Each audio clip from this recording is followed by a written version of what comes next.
Chain of Memories. Oh my god, this one. You'd think the next step in the Kingdom Hearts series would be 2, but that's too easy. Instead, we have Chain of Memories, originally released on the Game Boy Advance, later remade for the PlayStation 2, which is the version most people can play today from the collections. And not only is it important to the story, which pretty much all of the Kingdom Hearts spin-offs are, it plays completely differently. That's right, instead of an action RPG, it's an action RPG combined with a deck builder. God help us all. This maddening formula of gameplay was originally designed for the Game Boy Advance since, well, I don't think it could replicate this without turning into ashes. But we're not playing that version. We're playing the PS2 version Chain of Memories, the gameplay of which is so infamous people have asked constantly if they can skip the game and go to 2 instead. Which you can, you just won't know why Sora was shoved into this giant egg, or who half of the new characters are, who this girl is, and probably some of the most important character development for Sora. It's not like I blame anyone. Hell, I was the same way until I finally sat down and ran the gauntlet. Though it was not from curiosity. No, this was a grudge match. Along with Recoded and the phone game, I guess, but that's for other reasons. Chain of Memories was one of the few Kingdom Hearts games I hadn't beaten. Not this time. Let's see the end of this game together and finally understand not only what the hell happened, but why everyone avoids playing Chain of Memories.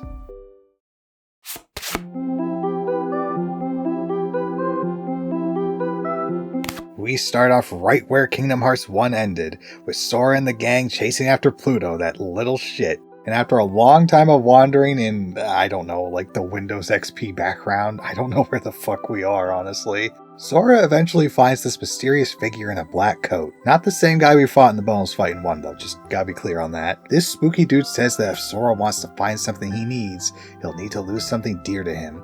And after seeing someone draw fan art of a castle, we arrive at said castle. Slaps castle. You can fit so many castles in this bad boy. Absolutely. We enter and it's very white. The gang also has a feeling that the king must be here. They're not sure how they know or why they know, they just do. Right, Sora? Seriously? Me too. Damn, Sora, you old now. So, Chain of Memories was created after Kingdom Hearts 2, which is after Sora's voice actor, Haley Joel Osment, went through puberty. There's nothing wrong with his performance, I genuinely can't imagine him not being Sora after all these years, but hearing his older voice out of younger Sora's body is very off-putting. I figured I should address this now rather than not at all. We good? Alright, let's keep going. After some debate about what we should do... Let's go take a look, boy. To take a look that we just talked about, you fucking idiot. Are you scared? Are you a little bitch, Donald? We then see that dude in a black coat again. Thinking it's a heartless, Donald tries to hit him with the Donald Blast. Damn it. So it turns out the second we walked into this castle, we lost all knowledge of our magic and abilities. I sure hope similar things don't happen at the start of nearly every game. But what the fuck is this place anyway? Why, it's Castle Oblivion. And as our coded friend says... In this place, to find is to lose, and to lose is to find. Cool paradox, bro. And after doing this, they create a card from our memories, and we're supposed to use it on the door to proceed. Proceed, Sora. To lose and claim anew, or to claim anew, only to lose. Why's it gotta be like this, man? Well, no other path forward. Let's proceed. We use the card and we're back in Traverse Town. Or rather, Sora's memory of Traverse Town created from the card. But we can't worry about that. Where the fuck did Donald and Goofy go? Why into this gameplay tutorial, of course. So, let's talk about how Chain of Memories plays. First of all, your teammates are turned into cards during battles, so you have to walk over and pick them up. Movement's the same as in Kingdom Hearts 1, however, every time we want to attack, we have to play a card. We select them with the D-pad and using them activates their effect. This can be an attack, magic items, or anything else we put in our deck.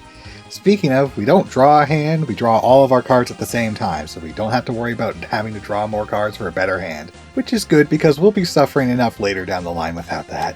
Additionally, cards also have a value on them ranging from 0 to 9.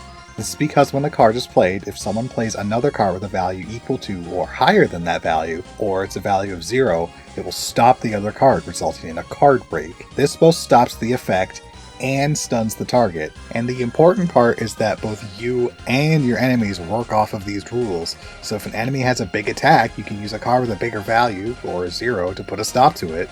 But the same can also happen to you, which can result in some extremely painful moments of gameplay. But what do we do once we've used all of our cards and we're out of attacks? We go over to this black card and hold it down to reload our hand, bringing back all our used cards, assuming they can be brought back. Something to keep in mind is that the more times you've reloaded in a single fight, the longer it takes to reload again, up to 3 times. Won't lie, instead of being stressful, this mechanic just becomes tedious in longer fights, even if the bosses also have to reload. And while everything does work off the same rules, it still sucks, especially for a certain someone. But with the basics understood, the first tutorial ends. Yeah, you thought that was everything? Nah, mate, there's still more to cover. God help us all. But more importantly, Doll and Goofy's outfits have changed. Not even the weird guy in the coat knows how. Sadly for Sora, he'll have to explore Castle Oblivion alone because the game doesn't support friendly AI, but we're now able to explore the field. This is the closest we're going to get to normal Kingdom Hearts during Rechain of Memories, so you better savor it. Around here we get to explore this 1x1 square. We even get to pretend we're playing a normal video game by attacking things in the environment, which you really need to be doing to get money and more cards. We even pick up stuff and throw it at Heartless to start them stunned in an encounter. And yes, we fight in a little arena instead of in the field, which, again, the best considering this fucking gameplay. We also obtain map cards from battles. These are used to create the rooms you enter because, god damn it, if we're using cards for combat, we're using them in exploring too. How you do this is by approaching a door and then using the appropriate card the door is asking for. Sometimes it's a number range, sometimes it's a number or color, sometimes you need a specific card that you're given during the story, which does have to figure out where you need to go since the map shows you that where those rooms are. And sometimes the room just wants you to dump big fucking numbers into it until it opens.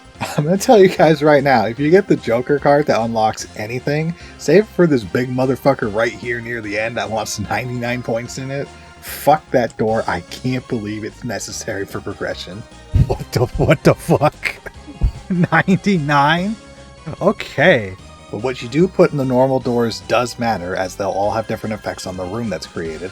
Like this one at the start we used to make a save point, which is the only way to make a save point in the worlds, by the way. Another card just fills the whole fucking room with Heartless, like way too many Heartless. And after beating up some of these Heartless, we level up. Unlike one, we're given full control on what we want to pick when we level up. We can either get more health, more card points for our deck so we can put more cards into it, or unlock a new sleight. Sleights are the most important part of Rechain of Memories, as there are special techniques and attacks. We use them by stocking cards with triangle, and once we have 3 cards that correspond to that sleight, we hit triangle again and boom, special attack. We use the one we just learned as an example, which is sliding dash. We just need 3 attack cards of the same type with a total value between 10 and 15, and it'll work. The most important thing to know about sleights is that they still work based off of the card value rules. So, while their values are a sum of multiple cards, they can still be broken by 0 or higher values, though you'll only have to worry about that in boss fights. What you'll really need to worry about is that when you use cards in either sleights or in the 3-card combos like this, you'll lose the first card in the chain until the battle is over. This mechanic created a mental block in my brain until damn well halfway through, because I am famous for being a little too defensive with my resources. I mainly stuck to saving sleights I had for very rare moments instead of doing what I should have been and spamming them until there's no tomorrow. Now, I will say, unlike Kingdom Hearts 1, I will not be able to cover all of the sleights in this game like I did back then. This is because there's so goddamn many, and half of them are locked behind treasure rooms, which I did not know until making this video, so that's cool.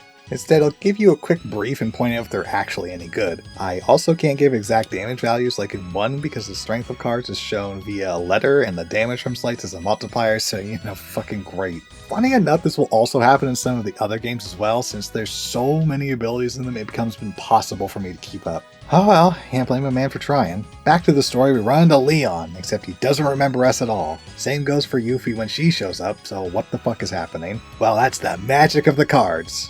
No, really, this isn't the real Traverse Town. Remember, it's Sora's memories of Traverse Town. After Leon teaches Sora how stocking and values work, we then have to run halfway across the map and meet Aerith. Running across half the map for a single scene is standard, by the way.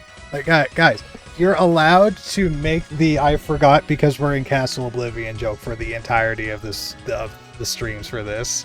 Everyone still doesn't remember what happened, but Leon is able to complete Sora's sentence when he quotes what they said at Hollow Bastion. Aerith then speculates this is because Sora's heart is full of memories with them, so their hearts are resonating with that. Because Sora's memories have special powers, which makes sense. I mean, he is Nomura's special boy. We keep exploring, even if everyone's confused about what the fuck Sora is talking about. But on the way, we run into the premium bonus, which spins a wheel and lets us turn a card into a premium card. The game doesn't tell you what this means. A premium card, which you can identify by the shine and the yellow value number it has its card point value reduced to the cost of a 1 value card. For example, a Blizzard card with a value of 9, if it was a premium card, would cost the same amount of card points as a value of 1. This trade-off is that unless the premium card is used as the second or third card in a slight or a stock combo, they cannot be reloaded. A extremely important piece of information the game doesn't fucking tell you. I genuinely do not know if I blacked out the information or missed a pop-up window while editing, but I don't recall being told this, and it would have been very useful to know this when I was trying to make my most powerful cards into premium cards. I'm just fucking saying, Squeenix, it sucks. But press E4, we run to Sid, and all he has to say is that a Wumbo Heartless shows up when a bell rings. Just like it'll ring when you hit that bell after subscribe. Yeah, I deserve this. So, guard armor. Again, but this time with a card game duel. While the highest value it has is 5, our deck isn't exactly looking hot enough to break that consistently. I could have used slights here. I should have, but unfortunately, my mind was internalizing to never ever use them. This resulted in a tedious 5-minute long fight, and not just because I refused to use slights, but also because Rechain of Memories is much slower than Kingdom Hearts 1. It's slower so you can select the card you want without exploding, and so that reloading doesn't result in you dying from something hitting you at Mach 20. But just because I understand why this was done, doesn't mean I have to like it. But while we're on the topic of mechanics, this fight introduces the gimmick card with Mickey's severed head on them. They usually have a value of 0, and using them activates a unique mechanic for the fight that gives you an advantage, so keep an eye out for them bouncing around, just like your friend cards do. But I've yapped on for so long, guard armor's already dead. It even dropped a boss card for itself.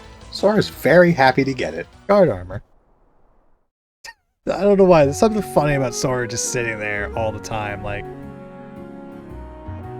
We'll be discussing those later. For now, in the aftermath, Traverse Town Gang wishes us good luck, even if they don't know what the fuck is going on. Though Aerith says that, since this is Traverse Town, everyone in it was created from Sora's memories, he should be careful of them, just in case they try to gaslight him, like believing Final Fantasy The Spirits Within was a good movie.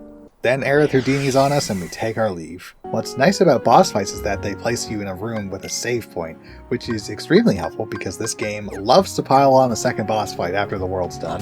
Like right now, just as we're leaving, we get even more mysterious slag from this jackass in the black coat. Well, Sora, did you enjoy meeting your memories? Luckily, before you can go too long, we get to meet a fan favorite. Hello. This is Axel. Got it memorized? I sure hope so, because he's gonna beat our ass now. Don't you go off and die on me now.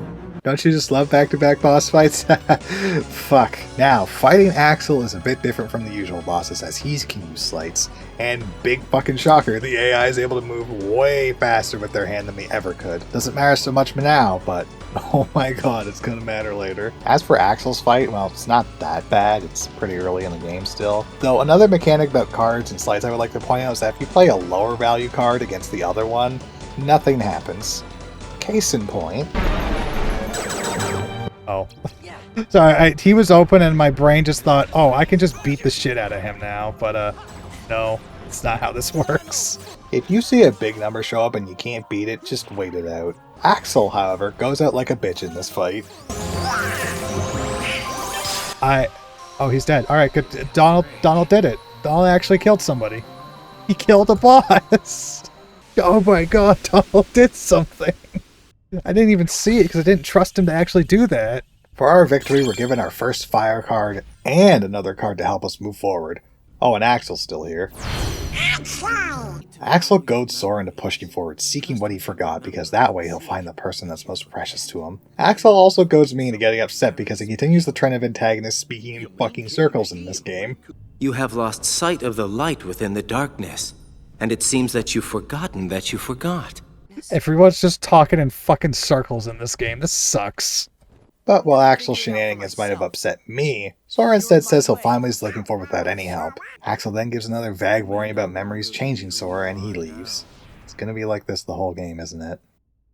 Going upstairs, Jiminy reminds us that he exists and says Axel worried him. This is everybody talking about being stuck in Castle Oblivion before they try to remember Hollow Bastion. Course we will. Like that creepy castle we explored together. The one with all those weird contraptions. When was that? I can't remember. That can't be good. I do get a good laugh at the achievement rating for clearing the first floor of the castle, though. I want to see how many people got that. 8.7% of people have cleared the first floor on Steam. That's how little people want to actually play through fucking Chain of Memories. That should tell you immediately how little people want to actually play this one. But now it's time to hit the meat and potatoes of this game, the Disney Worlds. And, well...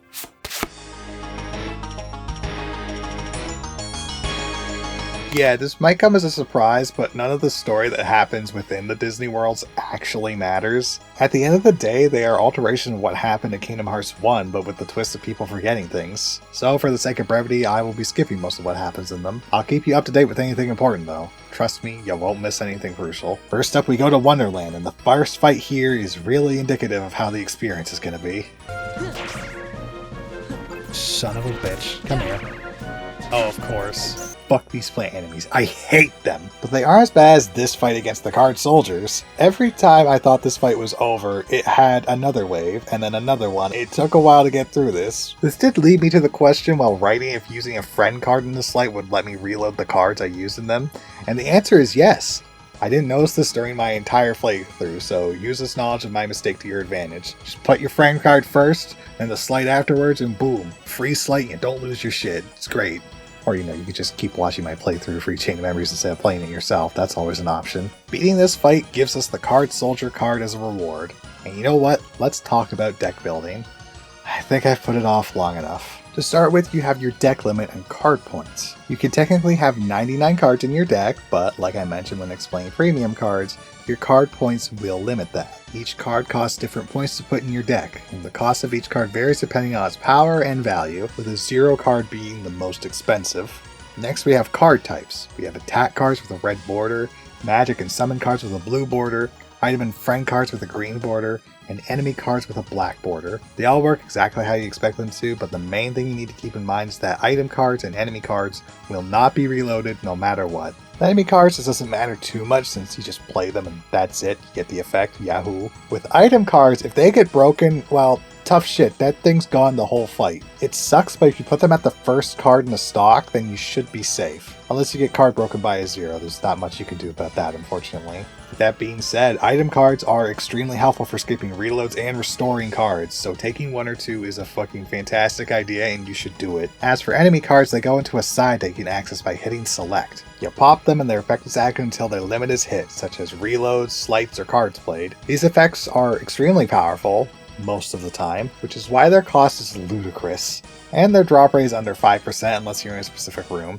Thankfully, most of the really good ones are from bosses, so don't worry if you don't get something amazing. I also learned later that while they're active, they give you resistances and vulnerabilities. I never noticed this during the playthrough, so, you know. As for the enemy cards we have the guard armor, which makes our attacks hit slightly farther. It's not prime reach from Warframe, but what is? Then there's the Card Soldier card, which makes our attack cards play at double speed. This includes when we use stocked cards and slights, by the way. But getting back to Wonderland, we use a card to find our first Moogle shop. Each one of these Moogle shops gives you a free card pack on entering, which is almost always crap, but it's something. And then we can spend points we've gotten to earn even more cards. With this being the first shop, well... yeah, but you're gonna want to invest in these to get some better cards, because you can't rely on drops for everything. We do learn Stun Impact and get the Shadow card to drop, so that's helpful. And it's also good because now we have to fight the Trickster again, and he's a real fucking asshole in this game. I hate him. You thought having to jump to attack him was bad? Well, what if all of your good moves couldn't hit him because his legs don't count as a hitbox? How about that? And he loves to use cards really high values most of the time, breaking most of your cards. No? It doesn't sound fun? Well, that's too fucking bad. That's what this fight is. I'm pretty sure this fight wants you to use slice with range, but our options at the moment are either Blizzard or Fire, so they're pretty fucking limited is what I'm saying. And with this motherfucker pulling out 8s like he's got all of the luck, it results in my government name being changed to Max Payne. Alright, Goofy, let's go. Awesome. Cool boss fight, Square Enix. Very, very happy that this is a thing. What the fuck, man? Am I fighting Vriska? Stop rolling 8s! I only have like 1 0 card, and it goes away really fast because you're an asshole. This is fucking awful. Not gonna lie. Ligma balls. Alright, great. That was awful. At least we get his card, which decreases the enemy cards when they break ours. Hooray. But we're finally done with Wonderland. And upon leaving, the gang tries to remember Hollow Bastion again. They remember the events that happened, but that's about it. Jimmy decides now's the perfect time to remind everyone that the printing press existed. He pulls out his journal. Let's have a look. Oh, how could it be? Oh, my entries. They're gone. My minigame high scores! With a devastating loss that we'll never truly recover from, everyone realizes that they're losing their memories. And concerned that this could affect him, Donald actually asks Sora if he wants to go back. This is a very rare moment for Donald. Be proud of him. Goofy interrupts before Sora can respond, saying that everything will work out. Thank you, Goofy. Keep spreading that toxic positivity. It will not fuck up anyone currently in this room. I do appreciate that it does take Sora a little while to process what Goofy said. It's like, for a moment, he's really close to getting mad at him for saying something like that, but then pulls back and agrees. If nothing else, I love how Sora expresses himself in this game, and we'll be seeing a lot more of that going forward. Now it's time for Agrabah. We even get Aladdin as a friend card now. The best part about him is that he makes enemies spill money every time he hits them. Great for grinding if I actually bothered to do it, but we do level up from the first fight, giving us Strike Raid, and it's really expensive for this part in the game. It's also been extremely nerfed since it only throws 1 Keyblade, and it does work as a boomerang and stuns on impact, but I miss throwing tons of them. However, I can say Blizzaga, which we activate with 3 Blizzard cards, goes really hard. It's also proof to why you should be spamming slides in normal fights. Past me, you dumbass. Will it mean anything? Probably not. Oh. Now that's what I want to see, baby. Killed all of them in one go. I love having access to late game magic in the early game. Thanks Basic Magic Slice for being free. Speaking of, I did find some Gravity cards, but yeah, Gravity's kind of shit in this game compared to 1. It will never kill a target since it scales off their current HP with no way to increase the damage it does. Rest in piss, Gravity. Stop stun lock. Thankfully, there are powerful slides that use Gravity cards, so it's not totally useless. This is, of course, assuming I get them. We also get to fight Fat Bandits, and they're still really annoying. And nothing else interesting happens until we fight Genie Jafar again. And it's exactly as annoying as in Kingdom Hearts 1, except the arena is even smaller, and I swear to God Iago flies slower. All of the attacks come from Jafar, but he used moves that take 5 business days to come out, so you have plenty of time to card break him. But the worst part of this fight is the moving floor. It was a thing in Kingdom Hearts 1, but it wasn't really that noteworthy. But here, well, you could get a card that sets all the floor to the highest position for a few seconds, letting you go ham on Iago. Alright, great, so what's the problem? The problem comes when the game decides to put you in jail with no way out or to progress the fight. You just have to wait and card break Jafar while he wakes up from his millennium-long nap. So yeah, different game, same crappy fight, Agrabah still hasn't beaten the allegations. Sorry Aladdin fans. But for our efforts we get the Genie Jafar card, or Jafar Genie as it's actually called. Doesn't matter. What does matter is that this is one of the best enemy cards in the game. Upon use, for 20 attacks, you cannot be card broken. Use this card. Great for basic combos, and it works with attack card slides as well. It does cost 65 card points, but that's still worth considering. We also get Genie's card, which is basically Donald, but with more powerful spells. Great. Agrabah's finally over again. Bye-bye, Desert World, it was nice knowing you. Back at Castle Oblivion, the gang is still able to remember their mission to find the King and Riku, which is followed up by Sora immediately tempting fate. I guess there's no way we'll forget the most important memories. That's good. But now it's time for the Axel show, kind of. There's another character in a black coat with them, Larxene, a fan favorite for a very different reason. They're discussing our golden boy Sora. After all, the Keyblade chose Sora's heart even after he became a Heartless, and he recovered. There's only one other person that was able to do that, and since the organization they work for, that has a capital O by the way, has the goal of understanding hearts, why wouldn't Axel be interested in Sora? Confused? Well, you should be. The pain is just beginning. It's even beginning for Sora as he remembers his promise for Kairi, but something's wrong. Huh? Castle's haunted. We better call in the big guns for this. Not quite what I had in mind, but I'm sure Herc can punch a ghost if he tries hard enough. Not a whole lot happens here until we fight Cloud again, and he's a real asshole in this game. My favorite part of this is learning that the AI cheats and can reload while moving. You can't. For beating Cloud and breaking his hands like we're the mob, we get the High Potion card, which is able to reload attack cards used in slights or in stock combos. It's pretty much just an upgrade of the normal potion with a bit of a higher cost. So, just replace the normal potion. We also learn Blitz, which is the first slight we've learned that requires 3 different attack cards in it. It's easier to activate, but since it can actually hit enemies from above you, it's a lot more powerful than you think it is. Can you survive this? Alright, good fight. There we go. Yeah, this. Get fucked. That's basically what I did. Then a whole lot of nothing happens until we fight Hades, and he results in our first death. Fuck! Dodge rolling in this game sucks! It's a rough jump in difficulty since Hades has the most health of the bosses so far, and also because a majority of my cards were premium cards, so I was left with nothing in my hands extremely quickly. Please, use premium cards in slights with them, for the love of Sora. Aside from that, Hades is a slower version of his Kingdom Hearts 1 fight, so if you know that, you'll be fine. We beat him and get his card, which gives Sora Berserk for 30 attacks. It is not good. I'm sure the double damage from it is great, but you still have to be below 25% health for it to activate, and it will still drop in count while you're not. We also get Cloud's card, which is alright by itself, but it has some really strong slights it's required for, so keep that in mind if you're using it. Back in the castle, Sora remembers that there was another girl on the island he was friends with. I think her name was... He just forgot about her until now because she left when he was little. At least, that's what he remembers. I don't remember. I feel kinda dumb. We said we weren't gonna forget our friends, and well now, I can't even remember her name. I love this scene, but I cannot talk about it in depth until later. Spoilers, For now, on to Monstro. We do learn Fire Raid here from the batting room. It's okay, it's the same as normal Strike Raid, but now with fire.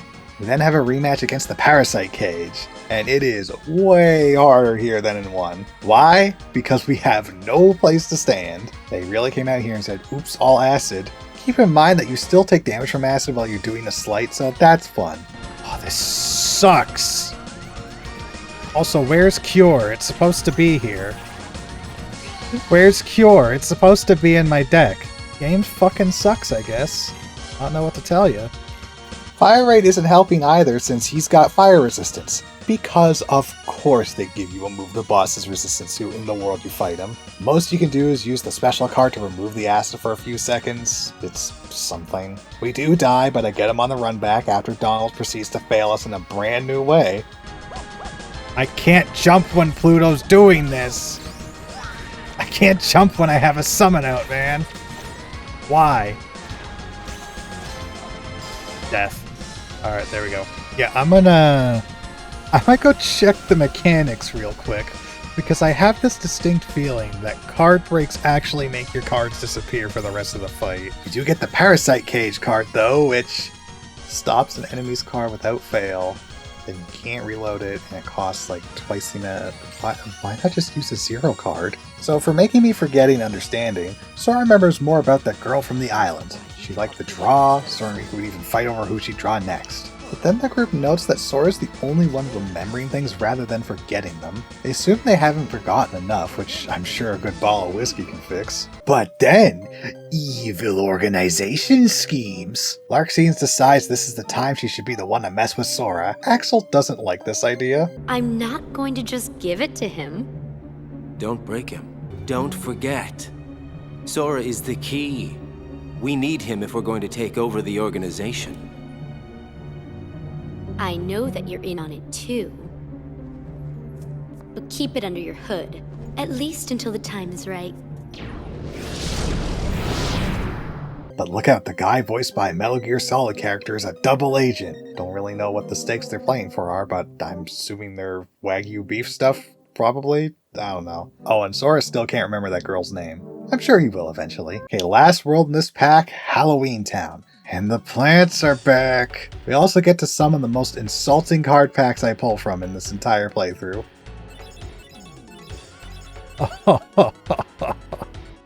Oh no. Well, at least I got a level 5 wishing star, right? No, that one's the worst one. That's some bullshit. Premium Simba with a 1. Yeah, thanks, game. Oh, Jesus Christ. Holy shit, can you fucking stop that? I'm gonna need you to fucking back it up a little bit, game, because that's not okay. We then get the Slight Gifted Miracle, which I don't use a single time, but we also learn Zantetsuken. This is a good one though, pretty hard to set up. It must be either 0 or 27. For the effort, you get to permanently break a card for the entire fight. No more reloading allowed for it. Doesn't matter if it hits or misses, and it can delete an entire stock of cards used in a slight. I do wish I knew that last part, but regardless, it's a powerful slight. But enough about things that are fun. It's time for pain, because Oogie Boogie is back.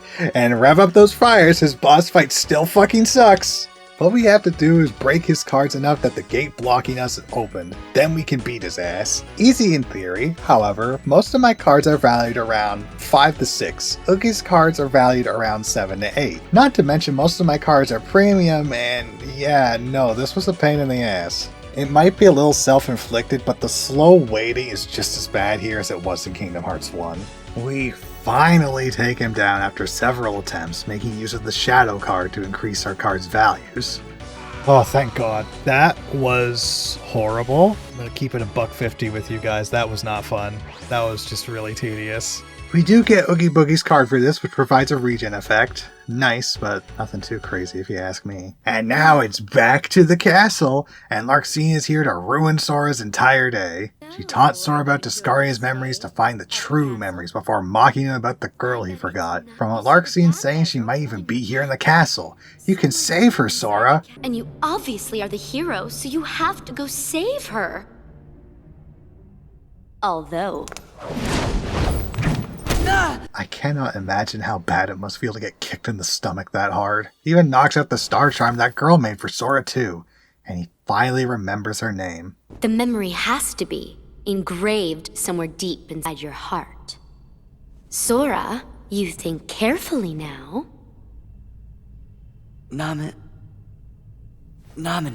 Congrats, Sora! Your prize? Larxene's gonna smash the only memory you have of her. It'd serve you right if I decided to smash this piece of junk.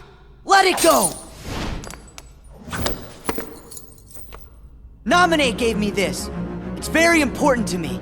This cutscene is fascinating because Sora is seldom this openly angry, not even against Ansem. It shows Larxene is excellent getting under Sora's skin about Namine that, up until now, Sora didn't even remember who she was. Which, again, there's a reason for that, but spoilers. After several floors of him stewing in this, slowly building up the frustration and confusion, she rips it all out of him into the open. And now she's gonna try and rip my spine out. 10 seconds ago, you didn't even know what it was! This is a rough one, because not only does Larxene have lots of high value cards, but she also has a Thunder Boost and several Zero cards. Even if I wasn't playing like absolute ass, this would still be a pretty hard fight, which is appropriate since Larxene is the halfway point in the game. I am screaming at my past self for not knowing about the premium cards and just dumping them all away in basic attacks like a moron. She had a 0 card. You fucking bitch. Guys, I think the further we get into the game, the more annoying these fights are gonna get overall. Goofy Tornado, go! Damn, son, alright. I do get her, but you can tell I was at the end of my rope. Blitz! Oh my god. I'm fighting for my fucking life out here, Jesus Christ. This gives us Thunder, and it's just as busted here as it was in 1, though I don't get as many of them as Fire and Blizzard, so, you know. But Sora finally has Larxene on the back step, but only physically. Emotionally, he's not doing so hot. You really are a hero. A heartless hero. Who asked you? I'm pretty sure he's about 5 seconds away from throwing hands. Before he can, Larxene throws him some more world cards and disappears, letting Sora stew in his frustration. Be a good boy and say thanks. Ta-ta. Wait, Larxene!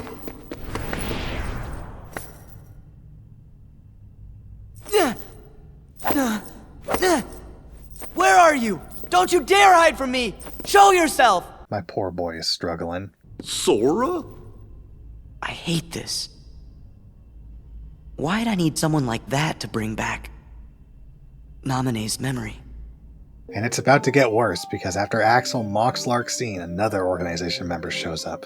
Vexen. Since Larxene, Axel, and unknown other guy have been shitting around with Sora, Vexen is here to take time away from his busy schedule to lend a hand, which Axel probably sees through as a way for Vexen to test his cool new thing.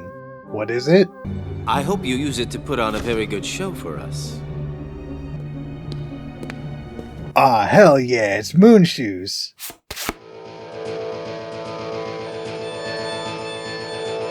Okay, we're officially halfway through the castle, which means we should stop sucking ass, right? Unfortunately, no. Atlantica was the first world we went to in this new pack, and it fully broke me. There's a lot of enemies in each encounter, and you would think this be my sign to actually use slights. But no, like, for God's sake, I even stopped spamming Blizzaga. I don't know what the fuck was going through my head at this point. Maybe Larxene gave me brain damage, I don't know. I get 4 different slights on this floor, but the only one I actually used was the one I got from leveling, Sonic Blade. I can safely say it is good. Crazy, right? It's a little difficult to set up since it needs 3 types of attack cards and a value of 20 to 23, but it's worth it, especially on bosses, except the upcoming one, because we reached the boss that broke me, Ursula. This boss is a pain in the ass, even more so than Oogie Boogie. What we have to do is destroy Ursula's tentacles before we can attack her face and do real damage. This fucking sucks, especially because, well, the cards I brought are utter crap. I can tell I brought Gravity into this fight not because it was good, but because I remember the Gravity stop trick I did in 1. Must I remind you that Gravity sucks in this game? Do I have to say it? To my credit, I did bring Xantatsuken, but unfortunately Ursula doesn't use slights herself, so it's not helpful here. The best way to do this fight is to break the tentacles until Ursula comes close, then wail on her. Which, guess what? You can only hit her face. So only a few slights work on her, and even during normal attacks, sometimes you just can't fucking reach her. Thank you, Squeenix. Yes, good, yes! Now the gimmick card does stun her onto the ground, so that helps, but you're praying RNG for that bitch to drop.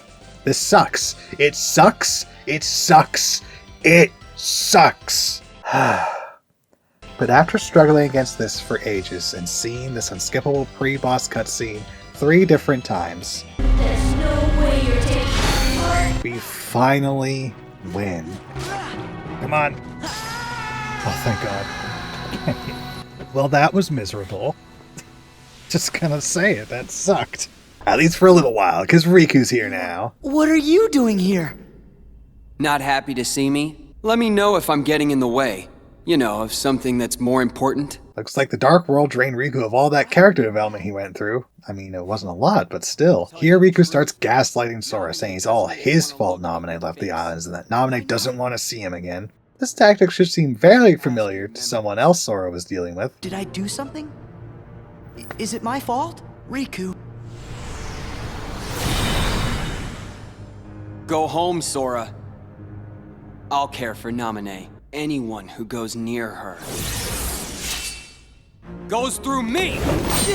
Sora unfortunately falls for it and begs Riku to stop attacking him, but he won't, because he's our next boss, and oh my god. Oh yeah, you thought I was making Ursula sound bad? Holy shit, it's only worse from here. Riku's got big cards, several zeros, an elixir, and even has a fucking shadow card to increase all of his card values until he reloads twice. And did I mention that his card deck is gigantic? Ursula was one thing, but Riku really fucked me up. All of his attacks come out just as quickly as Sora's does. So if you're close to Riku and he decides to card break you, well, I just hope your new hideous super bone heals soon. Oh, and did I mention he can stun you? Awesome. But you know who was there for me in my hour of darkness?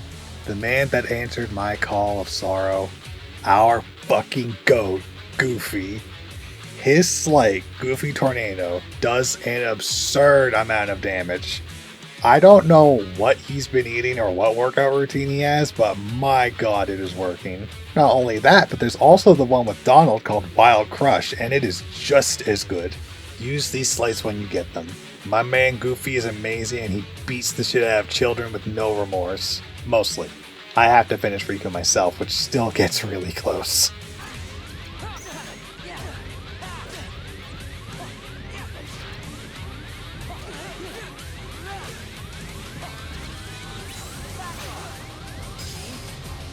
Oh, alright. Jesus Christ, I had to try really hard at the end there, boys. But we got him. After the struggle, we do get Arrow. It now acts as an AoE around Sora, which is pretty nice if I used it in the right spots. I didn't actually use it a single time, though. As for Riku, well, he runs off. Sora chases him upstairs, and yes, Sora's not doing so well. Sora is crushed. He's losing his memories, he already feels bad about forgetting Naminé, and now Riku comes in and not only drives that deeper, but then he acts like he did when Ansem was possessing him. Hal feels like he's lost his friends again. And what does the gang do to help him? Well, Jiminy does logic it out, which is nice. It's the follow-up he and the rest of the gang have that's not great. But Sora, instead of being sad, we have to figure out a way to help Riku get his memory back. If we all work together, why, we're sure to get you through this. No need to mow. Jiminy's right. You shouldn't push your friends away. Yeah. Okay. Sora, do you remember our very first promise? Huh? Always smile. We promise to never forget to keep smiling. You're right. This might possibly be the worst well-intentioned support I've ever seen. Just telling Sora, after all of this, to effectively suck it up and smile. Like, it's not a we'll figure this out together or anything, just be positive, always. Sora is suffering, and he's effectively being told to push it down by his friends. And he might be putting on a brave front, but you can tell it's not going to last just from his tone and body language. Someone give my boy a hug, please. But that's where the stream ended, and with it, my lack of understanding how to deck build. For you see, I watched a video for how to deck build. I would credit that person that made it, but I honest to God cannot find it again. I am so sorry about that. But now, our deck looks like this. It's full of blizzards and fires, ready to blow up anything we come across in a random encounter. Because unlike before, now I'm going to spam slights, like I always should have been doing. I even did some grinding off camera and I was able to learn Lethal Frame. I unfortunately didn't know where stop was, which was in the first bounty in Wonderland. Oops. But it is the perfect time to show off my new skills because I go to the 100 Acre Wood, which is full of minigames that don't require fight. Oh, god damn it. Yeah, kind of bad timing to show off the new deck right when it doesn't matter. But it's not all bad because by doing these minigames, we get access to a bunch of new slights and some new items. The best of the slights we learn probably goes to Firaga Burst. It sends out a massive AoE of fireballs, though it stays in one spot and takes a while to come out, so it's not perfect. But we also get a Mega Ether, which not only instantly reloads our magic cards, but also resets our reload counter to 1. And then there's the last minigame here. You have to defend Pooh from a bunch of bees, which wouldn't be so bad were it not for the fact that you're given a deck, and it's not good. I gotta kill this many fucking bees in this short a time with this shitty deck? What the fuck is this?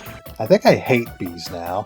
Luckily for all of this bullshit, we do get an elixir card, which is one of the best item cards in the game. It not only reloads both attack and magic cards, but also reloads cards that are normally unreloadable. The only other item card that beats this is the Mega Elixir, but that's much later. I highly recommend putting this in your decks. But for finishing the world, we also get Bambi. And while his level 3 version can stun enemies, most of the bosses are resistant to that, and since he doesn't spawn MP gifts like he did in 1, because we can't spam magic like that, he's not as good, sadly. But we finally caught up to Riku again, and he is once again here to shame Sora about coming to save him and forgetting everyone else on the island. You can have those losers. Already forgot him. That's enough. What about you, Sora? Do you actually remember what they all look like? Of course I remember. It's okay, Sora. Squinks also forgot about the other island trio. He does remember one thing, his rivalry with Riku. And by God, if he doesn't remember, then he's gonna beat the memories into Riku. I think I'll jog your memory.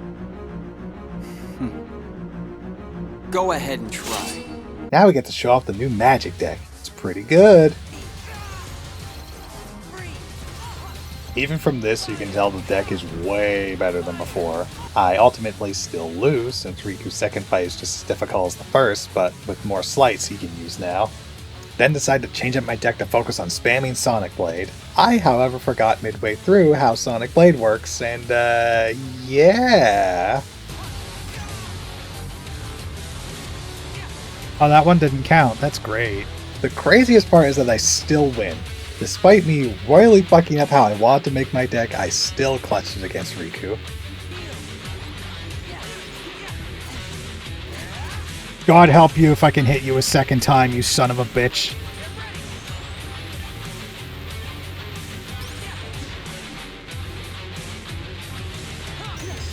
There we go. Now, I struggled, but that was so much easier than the last time we did this.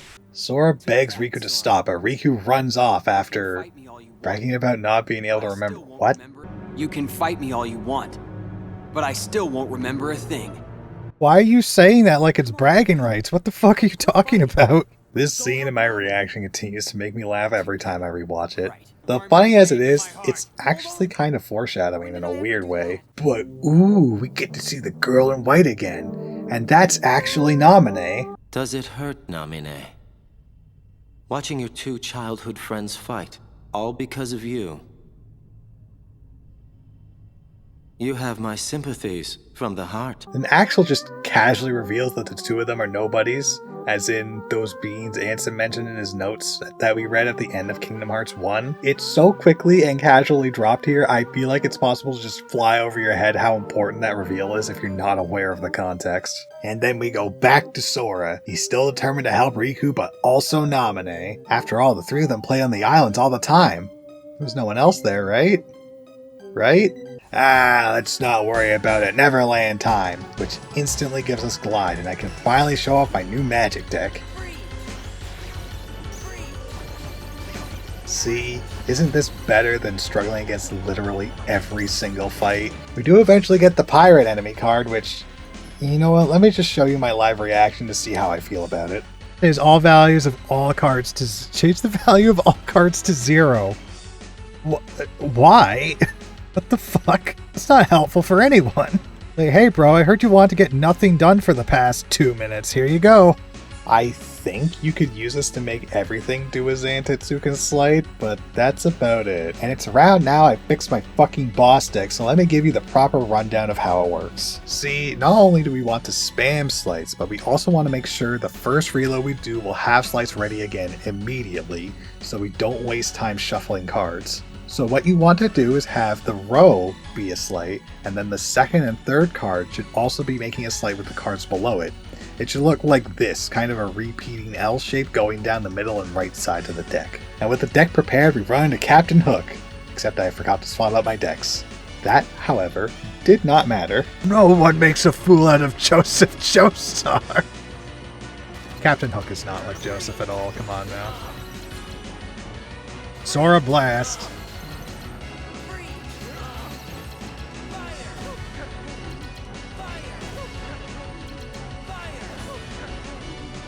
One sec. Alright, I'm ready.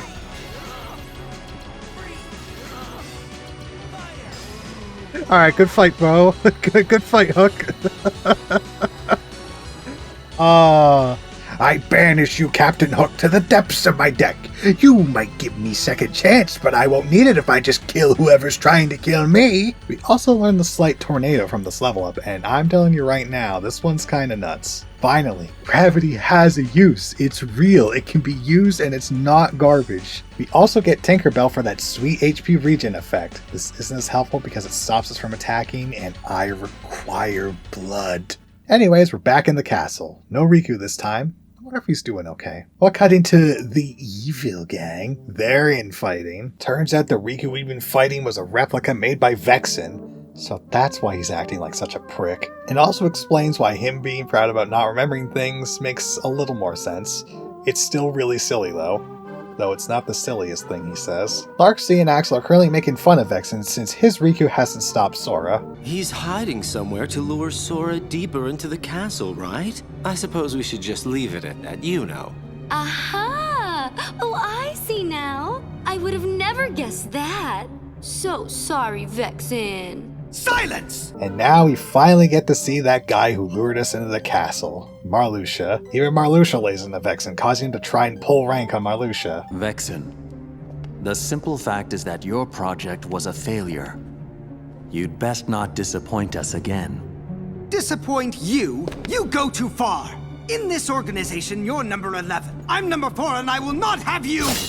It does not work. Vexen's even reminded by everyone else in the room that if he defies Marluxia, he'll be branded as a traitor by the organization and disposed of. The irony of that being said by one of several traitors in the room is not lost on me. After all of this taunting, Vexen goes bet and wants to prove that he can really do it. Marluxia wants to see the receipts of this bet and lets Vexen go make an ass of himself again. None of us wish to be suspicious of a comrade.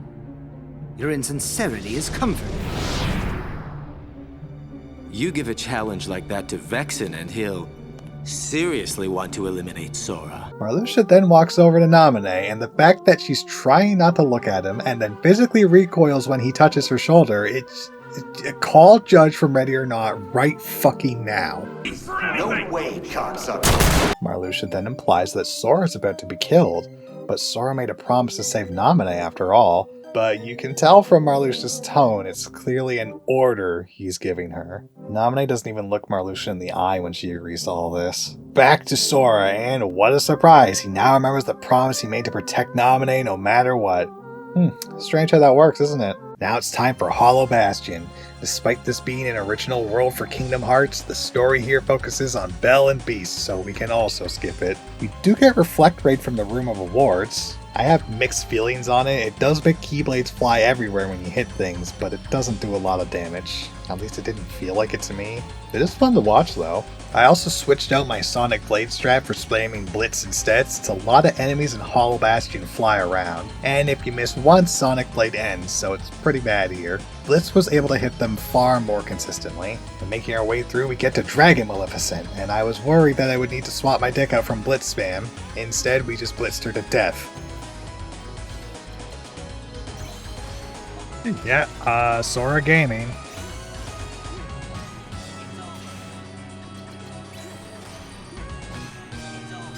Sora Gaming. She really just stood there and shook it like a Chad. I gotta respect that. We do get her card, which gives us 50% more attack power at the cost of 50% slower reloads. Of course, you can just work around that if you have items to restore your attack, since it only lasts for 30 attacks. I sadly didn't think of that until writing this. Hindsight's a bitch. Just like Vexen is. And he comes out swinging by revealing he was the one that brought Riku to Sora, which is why Riku's been acting like such a fucking shithead. Sora demands some answers, but Vexen goes nuh-uh like the cockroach he is. After all, why trouble you in your final hour? Alright, Vexen. He's got nothing we haven't seen before. He's got big numbers, big slides, a boost in his ice attacks, and zeros. I, however, was severely lacking zeros, as in I literally had no zeros in my Blitz spam deck. Yeah, I think we're probably cooked. I'm not gonna lie. Ugh. Switching back over to our Sonic Blade spam deck and actually having zero cards, Vexen is reminded that this is a single player game. Did I? Oh no, I have zeros on this.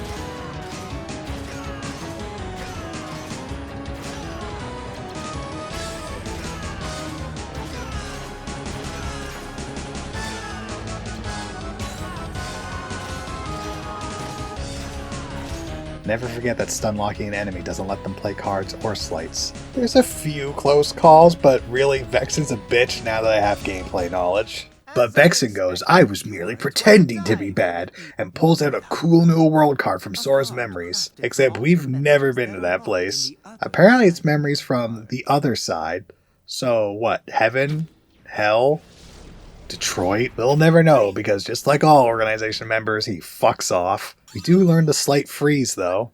I didn't use it, but upon reading up on it, I think I slept on it. I'm not sure how many enemies and bosses can be frozen, but it does sound like it'd be fun to abuse. But how's the organization gang doing? Well, they saw Vexen fighting Sora, so Axel's being coy about what he should do. Really rubbing it into Marluxia's face what he wants him to say. Haven't a clue, really. Maybe you could spell it out for me. Vexen has clearly committed a treasonous act against the organization. You must eliminate the traitor. No taking that back later. That's right, baby, we're backstabbing Vexen. Looks like someone was invited to the overthrow of the organization party. What's interesting about this scene is that Axel's making a big show about Marluxia should do, but according to a secret report in 358 days, which is one of the later games, yes, we are already at that point in the series, Marluxia was actually suspicious about Axel wanting to deal with Vexen. The man almost realized Axel was playing him, and I feel like this scene is far more interesting with that context. It's like Axel is goading Marluxia into giving him the order to draw attention away from himself. Marluxia gets to dispose of Vexen, and Axel gets a little more freedom before being discovered. I love these interactions, even if they are short. But after I finally figured out where Stop was, it's time for the first of the final worlds.